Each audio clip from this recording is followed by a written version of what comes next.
بات چل رہی تھی حضرت سیدنا ابو بکر صدیق رضی اللہ تعالیٰ عنہ کے تعلق سے۔ سیدنا صدیق اکبر رضی اللہ تعالیٰ عنہ کی شان اور عظمت یہ ہے، آپ ایمان نہیں لائے تھے تب بھی ساتھ میں رہتے تھے سرکار علیہ السلام کے، اور ایمان لانے کے بعد بھی ساتھ میں رہیں، اور ساتھ اس کو کہتے ہیں ساتھی، اس کو کہتے ہیں معیت، کہ ایمان لانے سے پہلے سرکار کے ساتھ میں، ایمان لانے کے بعد سرکار کے ساتھ میں، مکہ شریف میں سرکار کے ساتھ میں، غار ثور میں سرکار کے ساتھ میں، مدینہ پاک میں سرکار کے ساتھ میں، اور آج جب سرکار وفات فرما گئے تو آج بھی مزار پاک میں ساتھ میں ہیں۔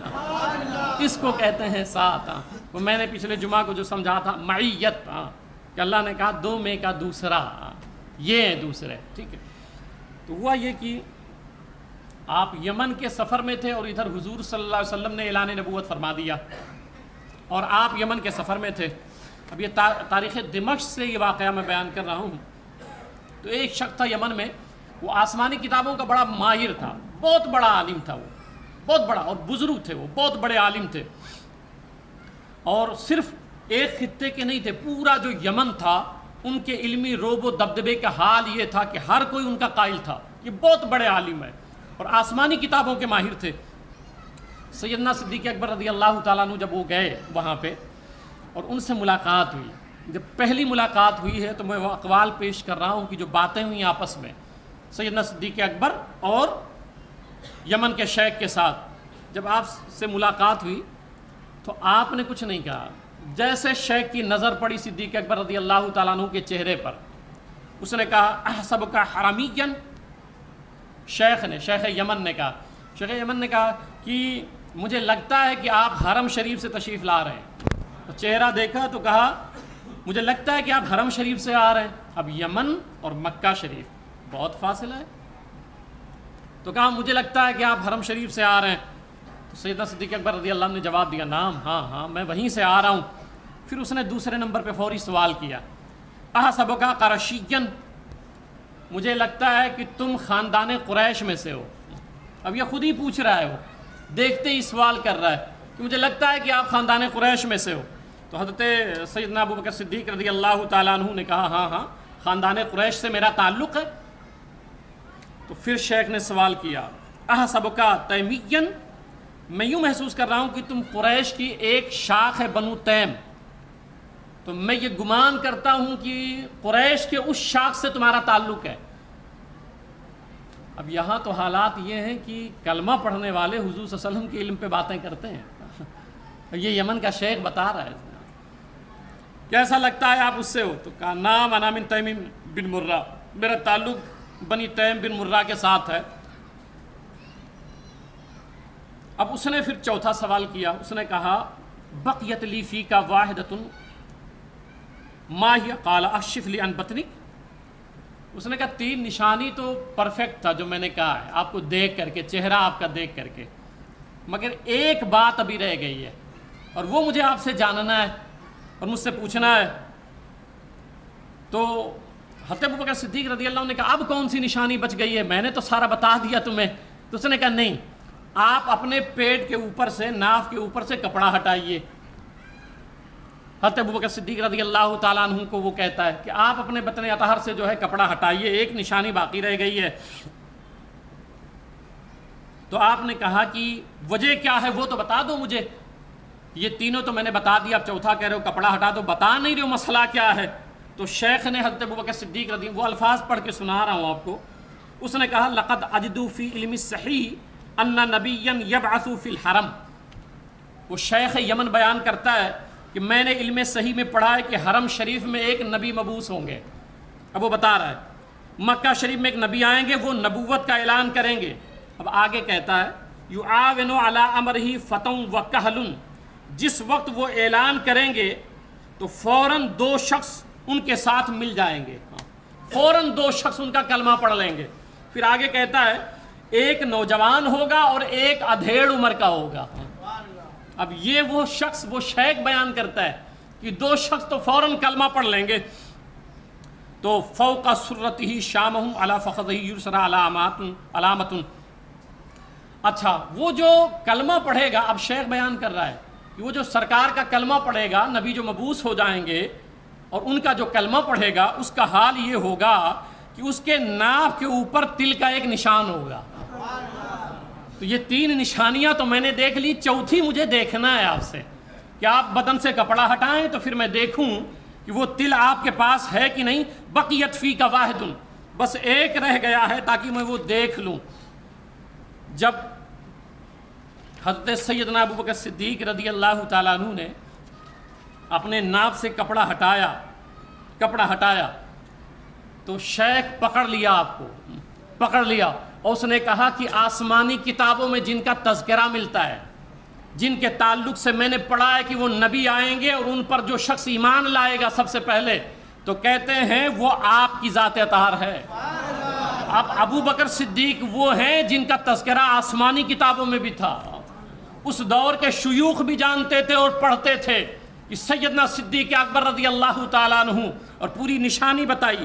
اچھا جب نشانی بتا دی پھر حضرت ابو بکر صدیق، اچھا یہاں سرکار نے اعلان نبوت فرما دیا مکہ شریف میں، چونکہ حضرت ابو بکر صدیق رضی اللہ تعالیٰ عنہ وہیں تھے تو آپ کو ابھی خبر نہیں ہوئی کہ سرکار نے اعلان نبوت فرما دیا۔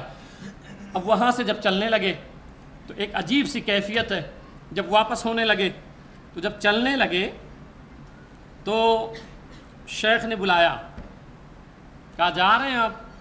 تو کہا ہاں جا رہا ہوں۔ تو کہا نشانی میں نے تو آپ کو بتا دی۔ ہاں بتا دی ہے۔ تو اگر وہ اعلان نبوت کر دیے ہیں تو آپ ان پر ایمان لائیں گے؟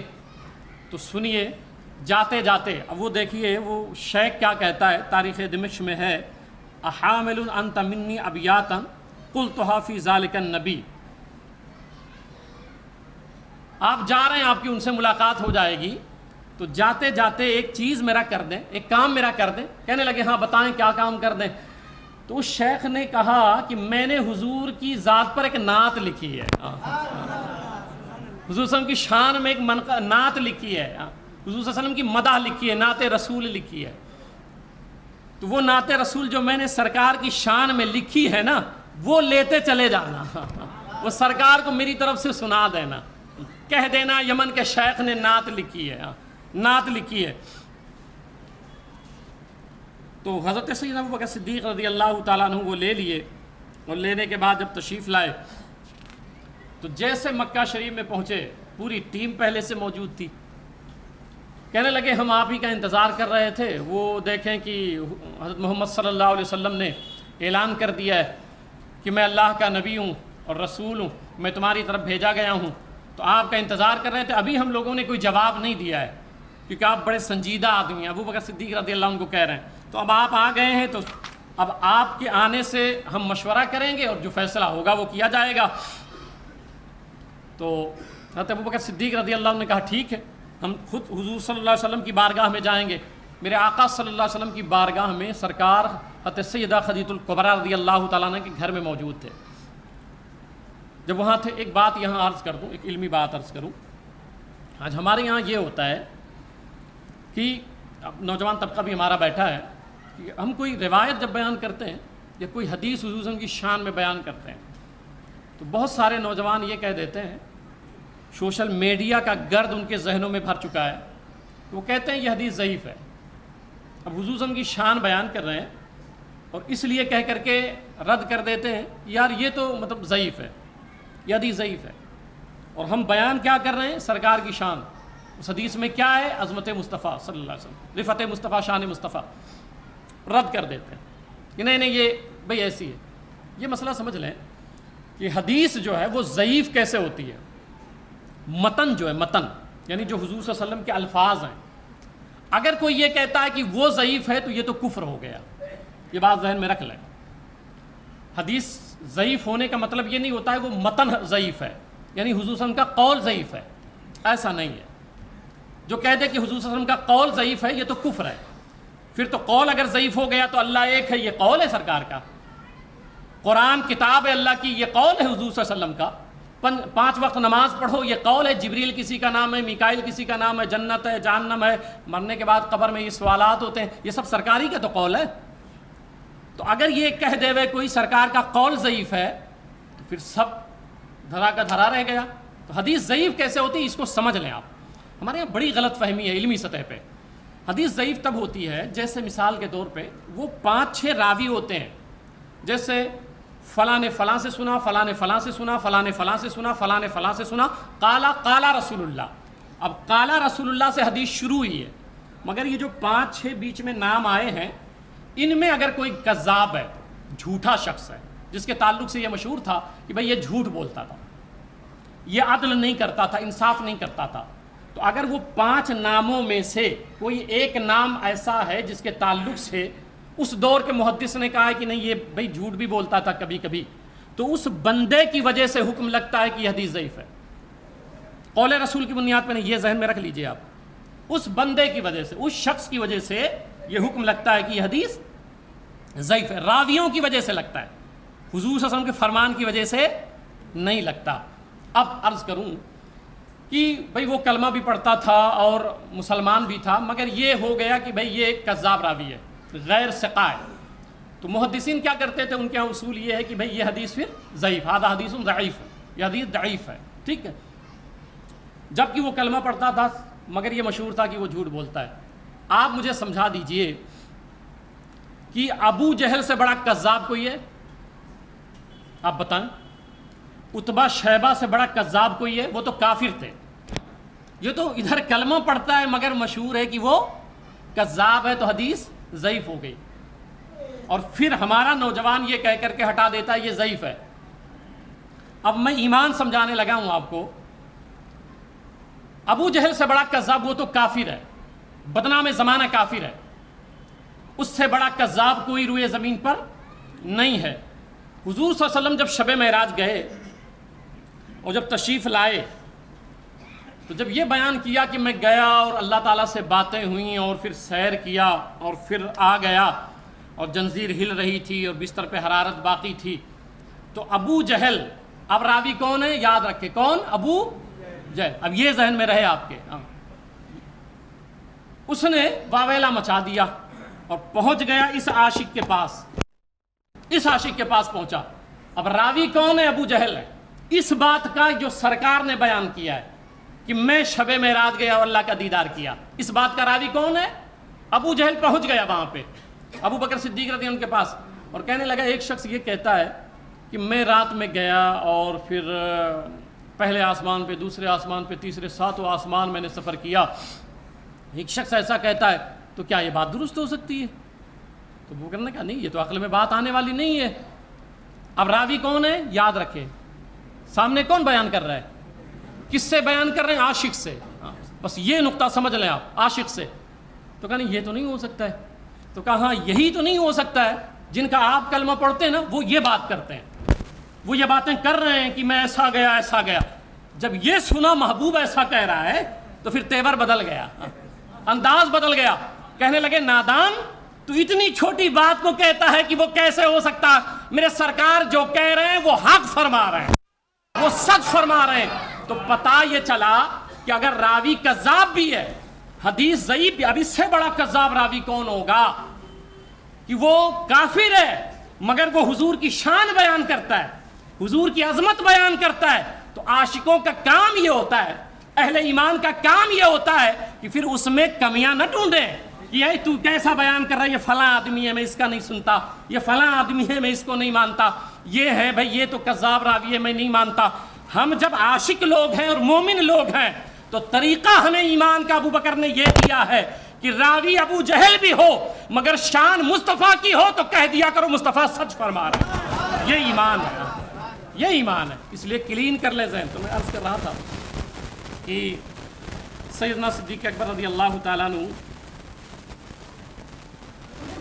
گئے حضور صلی اللہ علیہ وسلم کی بارگاہ میں اور جب پہنچے تو سرکار علیہ السلام سے کہا کہ سرکار کچھ سنائیے. تو سرکار نے فرمایا میں اللہ کا نبی ہوں، رسول ہوں، میں اللہ کی طرف سے آیا ہوں.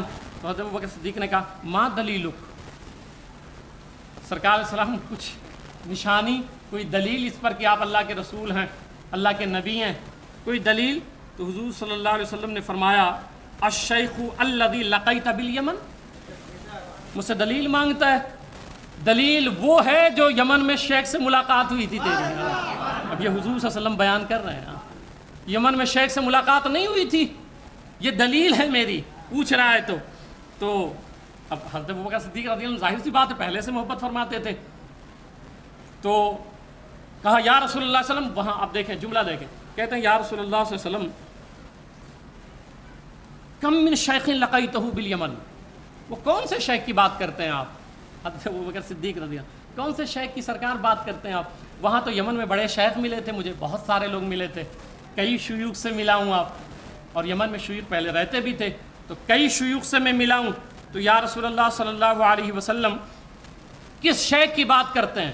تو میرے سرکار مسکرائے، الفاظ سنیں، الذی افادک الابیات، میں اس شیخ کی بات کرتا ہوں جس نے نعت لکھ کے تجھے دیا ہے، یہ سرکار اسلام کے فرمان ہے، میں اس شیخ کی بات کرتا ہوں۔ میں یہاں سمجھانا چاہتا ہوں نبی کی نعت پڑھا کرو، نبی کی نعت لکھا کرو، کیونکہ جو نبی کی نعت لکھتا ہے حضور صلی اللہ علیہ وسلم وہ یمن میں بھی رہے سرکار پہچانتے رہتے ہیں، ان کو یہ پتہ بھی رہتا ہے کون میری نعت لکھ رہا ہے کون میری نعت پڑھ رہا ہے۔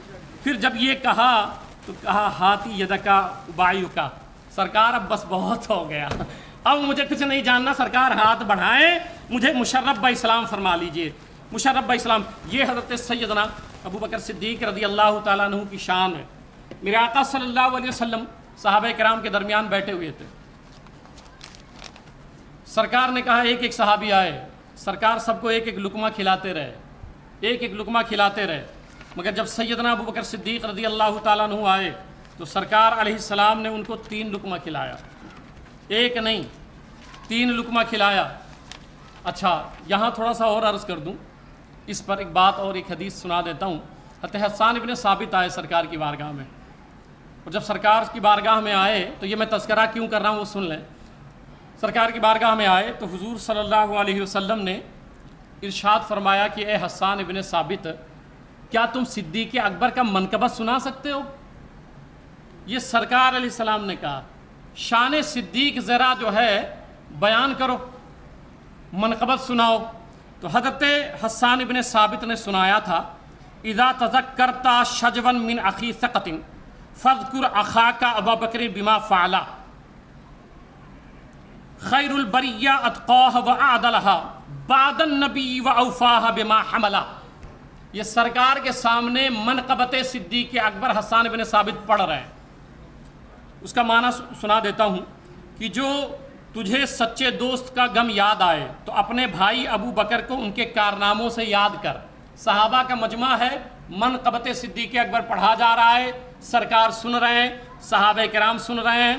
پھر کہتے ہیں کہ جو نبی پاک صلی اللہ علیہ وسلم کے بعد تمام مخلوقوں سے بہتر، اب یہ شعر حضور کے سامنے پڑھا جا رہا ہے کہ نبی کے بعد سب سے بہتر ابو بکر صدیق ہیں، اور تمام صحابہ کا مجمع ہے، اور پھر سب سے زیادہ تقوی اور عدل والے، سب سے زیادہ عہد کو پورا کرنے والے، وَثَانِيَ اثْنَيْنِ فِي الْغَارِ الْمُنِيفِ الْوَقْتِ طَافَ الْعُدُوِّ بِهِ اِذَا سَعَدَ الْجَبَلِ، غار میں وہ 2 کے دوسرے تھے، بے شک ان کے گرد دشمن نے چکر بھی لگایا جب وہ دشمن پہاڑ پر چڑھا۔ یہ اشعار سنایا مسجد نبوی شریف میں، مسجد نبوی میں منقبت صدیق اکبر حضور سن رہے ہیں، ہم تو مدینہ مسجد میں سن رہے ہیں، سرکار وہاں سنتے تھے۔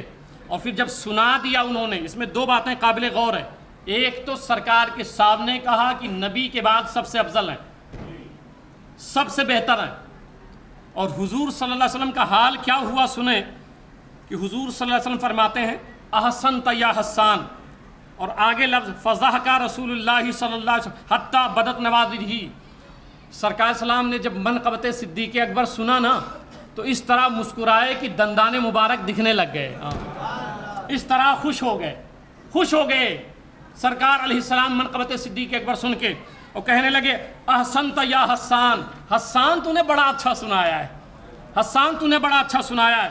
اب وہ میں عرض کر دیتا، سرکار علیہ السلام نے ایک ایک لقمہ کھلایا، ان کو 3 کھلایا، جب ان کو 3 کھلایا تو حضرت عباس رضی اللہ تعالیٰ عنہ نے پوچھا سرکار سب کو ایک ایک لقمہ، اور حضرت سیدنا ابوبکر صدیق رضی اللہ تعالیٰ عنہ کو 3 لقمہ کھلایا آپ نے، وجہ کیا تھی؟ میرے سرکار مسکرائے، اور سرکار علیہ السلام نے ارشاد فرمایا کہ اے عباس، جب میں نے پہلا لقمہ کھلایا ابو بکر کو تو جبریل نے کہا کہ عتیق تجھے مبارک ہو۔ اب لقمے پہ مبارک باد ملے اور کون دے رہا ہے؟ حضرت جبریل، کہ پہلا لقمہ سرکار فرماتے ہیں میں نے منہ میں ڈالا تو کہا عتیق تجھے مبارک ہو۔ دوسرا لقمہ جب ابو بکر صدیق کے منہ میں ڈالا تو حضرت میکائیل نے کہا رفیق تجھے مبارک ہو، اور میں نے جب تیسرا لقمہ منہ میں ڈالا تو رب نے کہا کہ صدیق تجھے مبارک ہو۔ تو جس کے لقمے پہ اللہ مبارک بات پیش کرے، جبریل امین مبارک بات پیش کرے، حضرت میکائیل مبارک بات پیش کریں، میرے آقا صلی اللہ علیہ وسلم ارشاد فرماتے ہیں، چلے احادیث کی طرف نہیں جاتا ہوں، ایک دو واقعات ہی شامل کر لیتا ہوں کہ حضرت سیدنا صدیق اکبر رضی اللہ تعالیٰ عنہ کی شان اور عظمت یہ کہ ایک موقع پر حضرت عائشہ صدیقہ سے فرمایا کہ کیا میں تمہیں خصوصی بات سے آگاہ نہ کروں؟ آپ کی بیٹی ہے نا حضرت ابوبکر صدیق رضی اللہ تعالیٰ عنہ کی، حضرت عائشہ صدیقہ رضی اللہ تعالیٰ عنہ، میں تمہیں کوئی خصوصی بات سے آگاہ نہ کروں؟ قالت بلا یا نبی اللہ، کہا سرکار سنا دیں کوئی ایسی بات۔ قال ان اسم ابی کا مکتوب علی قلب الشمس، اب سرکار بیان فرماتے ہیں عائشہ یہ جو تمہارے والد ہیں نا ابو بکر صدیق رضی اللہ تعالیٰ عنہ، ان کا جو نام ہے وہ سورج کے بیچوں بیچ میں لکھا ہوا ہے، ان کا نام وہاں لکھا ہوا ہے، مکتوب علی قلب الشمس، سورج کے دل میں لکھا ہوا ہے۔ جب سورج یومیہ کعبہ مقدسہ کے مقابل پہنچتا ہے تو رک جاتا ہے، سورج کعبہ کے پاس جا کے رک جاتا ہے، پھر وہ فرشتہ جو اس پر مقرر ہے وہ بلند آواز سے کہتا ہے، اب آگے لفظ ہیں، میں عربی نہیں پڑھ رہا ہوں، صرف ترجمہ کر رہا ہوں وقت بچانے کے لیے، اس مقدس نام کے صدقے روانہ ہو جس کا نام تیرے دل میں لکھا ہوا ہے۔ یہ فرشتہ کہتا ہے سورج کو مخاطب کر کے، یہ سنتے ہی سورج اپنی منزل کی طرف رواں ہو جاتا ہے۔ تو سورج کے دل میں کس کا نام لکھا ہے؟ ابو بکر صدیق رضی اللہ تعالیٰ عنہ کا۔ تو سورج کو منزل تب ملتی ہے جب کہا جاتا ہے اس نام کا واسطہ جو تیرے دل میں لکھا ہوا ہے۔ اگر منزل پانا چاہتے ہو تو اپنے دل کی تختی پر ابو بکر صدیق کا نام لکھ لو، ابو بکر صدیق رضی اللہ تعالیٰ عنہ کا نام لکھ لو۔ میرے آقا صلی اللہ علیہ وسلم فرماتے ہیں قال رسول اللہ ینبغی لقوم فیہم ابو بکر، کسی قوم کے لیے یہ مناسب نہیں ہے کہ ان کی اس قوم میں ابو بکر صدیق موجود ہو اور امامت کوئی اور کر دے۔ یہ سرکار شان بیان کرتے ہیں، کسی کے لیے یہ بہتر ہی نہیں ہے کہ ابو بکر موجود ہو تو امام کوئی اور بن جائے۔ میرے آقا فرماتے ہیں ابو بکر ہیں تو امامت وہی کریں گے۔ اب امام جس کو نبی نے بنا دیا، امام ہوتا کون ہے؟ ایک دو روایت اور سن لیں۔ ایک موقع پہ، یہ ترمذی کی روایت اور سنن نسائی کی ہے، حضرت عائشہ صدیقہ رضی اللہ تعالیٰ کہتی ہیں کہ رسول اللہ صلی اللہ علیہ وسلم نے اپنے یوم وصال میں حکم دیا کہ ابو بکر صدیق کو کہہ دیا جائے نماز پڑھائیں۔ تو حضرت عائشہ صدیقہ کہتی ہیں کہ یا رسول اللہ صلی اللہ علیہ وسلم، ابو بکر اگر آپ کی جگہ پہ کھڑے ہوں گے تو بڑی گریا وزاری کریں گے، بہت روتے ہیں۔ تو کہتی ہیں میں نے حضرت حفصہ کو کہا کہ آپ حضرت عمر کو کہہ دیں کہ وہ نماز پڑھا دیں۔ تو حضرت حفصہ رضی اللہ تعالیٰ عنہ نے جو ہے وہ کہہ دیا۔ اب یہ بات سرکار تک پہنچی کہ انہوں نے کہہ دیا ہے کہ ان کو پڑھانے کے لیے۔ فقال رسول اللہ صلی اللہ علیہ وسلم، نماز ہونے جا رہی تھی اور مصلی امامت پر حضرت عمر بن خطاب جا رہے تھے، اور حضرت حفصہ نے ان سے کہہ دیا تھا، سرکار کو پتا چلا۔ فقال رسول اللہ صلی اللہ علیہ وسلم ماہو، سرکار نے فرمایا رک جاؤ، خبردار خبردار۔ سرکار صلی اللہ علیہ وسلم مرو ابا بکر فلیصلی للناس، سرکار نے فرمایا ابو بکر کے ہوتے ہوئے کسی کے لیے ہے ہی نہیں کہ وہ مصلی امامت پر جائے۔ تو جس کو میرے آقا نے سب سے آگے بڑھا دیا ہے، کون ہوتا ہے روئے زمین پر ان کو پیچھے کر دے؟ امام ہوتا کون ہے؟ جو سب میں سب سے افضل ہو، جو تقویٰ میں سب سے بہتر ہو، جو حسب و نسب میں سب سے بہتر ہو، جو خاندانی لحاظ سے سب سے بہتر ہو، جو متقی پرہیزگار ہو، وہ امام ہوتا ہے۔ سرکار نے امام ابو بکر کو بنایا ہے۔ ہمیں اور آپ کو کوئی امام بناتا ہے تو عوام چنتی ہے، کمیٹی والے چنتے ہیں، اور جس کو امام مصطفیٰ نے بنایا ہو، تاجدار کائنات نے مصلی پہ کھڑا کیا ہو، تو بتائیں وہ سب سے افضل نہیں تو اور کون ہوگا؟ بس اس پر ایک بات صرف سمجھا دیتا ہوں، 2 منٹ میں سمجھ لیں۔ ایک اور فتنہ شروع ہو گیا، وہ یہ بہت سارے لوگ یہ کہتے ہیں کہ ظاہری جو خلیفہ ہیں وہ ابو بکر صدیق ہیں اور باطنی جو ہے مولا علی رضی اللہ تعالیٰ عنہ ہے۔ ظاہری وہ خلافت وہی ترتیب ہے، اور باطنی خلیفہ جو ہے وہ حضرت مولا علی رضی اللہ تعالیٰ عنہ ہے۔ ایک بات مجھے آپ سمجھا دیں کہ اگر کوئی امام ہو آپ کا وہ ظاہر بڑا اچھا ہو، کرتا پائجامہ بڑا اچھا پہنتا ہو، مگر شراب پیتا ہو، جھوٹ بولتا ہو، کھلے عام گالیاں دیتا ہو، تو آپ پسند کریں گے؟ امام جس کا ظاہر و باطن اچھا ہو اسی کو بنائیں گے، باطن اچھا نہ ہو تو امام نہیں بنائیں گے آپ۔ اب جس کو سرکار امام بنائے ہیں، حضور صلی اللہ علیہ وسلم مصلی امامت پر کھڑا کریں، تو سرکار صرف ظاہر دیکھتے تھے یا باطن بھی دیکھتے تھے؟ سرکار دونوں دیکھتے تھے۔ سرکار یہ جانتے تھے کہ ظاہر میں بھی اس کی طرح کوئی نہیں ہے اور باطن میں بھی ابو بکر جیسا کوئی نہیں ہے، اس لیے مصلی امامت میں۔ مگر چونکہ یہ جاہل صوفی لوگ یہ فتنہ پھیلا رہے ہیں، جاہل صوفی، وہ انگوٹھیاں پہننے والے اور لال اور کالا اور پیلا پہننے والے، یہ لال کالا پیلا والا پہن کر کے آپ لوگوں کی بھی مت ماری ہے۔ آپ سب لباس سے اندازہ لگا لیے ہو، جو اونچی ٹوپی لگائے علم بہت بڑا ہے، جو کالا پیلا پہن لے گا یہ اللہ کا ولی۔ ایسا کچھ ہے کیا؟ ہے 1400 سال میں ایسا کبھی نہیں تھا۔ آپ لوگ کیوں اتنا متاثر ہو جاتے ہیں لال پیلے اور کالے پہ؟ اب سنیں، شیخ محی الدین ابن عربی رحمۃ اللہ تعالی علیہ وہ فرماتے ہیں کہ ظاہری اور باطنی اعتبار سے، لکھتے ہیں وہ لفظ پڑھ دیتا ہوں، ان میں سے بعض اولیاء ایسے ہوتے ہیں جن کی حکومت ظاہر ہوتی ہے، انہیں مقام و مرتبہ کے لحاظ سے جس طرح خلافت باطنی حاصل ہوتی ہے اسی طرح خلافت ظاہری بھی حاصل ہوتی ہے۔ اب آگے مثال دیتے ہیں شیخ محی الدین ابن عربی رحمۃ اللہ علیہ، کہتے ہیں جیسے ابو بکر صدیق، ان کو ظاہری بھی خلافت تھی اور باطنی بھی خلافت تھی۔ یہ صوفی لوگوں کی باتیں کر رہا ہوں میں، یہ صوفی لوگوں کی باتیں کر رہا ہوں جن کو سارے علماء صوفی مانتے ہیں۔ پھر خواجہ بہاؤالدین نقشبندی رحمۃ اللہ تعالی علیہ وہ لکھتے ہیں، نقشبندیہ سلسلے کے بانی، کہتے ہیں اکابر اولیاء کا اجماع ہے کہ معرفت ولایت میں صدیق کو کوئی نہیں پہنچ سکتا، ولی بھی ابو بکر صدیق ہے، ان کے جیسا ولی کائنات میں کوئی نہیں ہے۔ یہ اولیاء کرام کا اس بات پر اجماع ہے۔ آپ کا ذہن خراب کیا جا رہا ہے، آپ کا ذہن خراب کیا جا رہا ہے۔ پھر امام آفنگی اتنے بڑے محدث اور بزرگ ہیں، وہ کہتے ہیں کہ تمام اولیاء میں سے افضل ولی، یہ ذہن اگر کچھ گرد و غبار تھا نکال لیں اس کو۔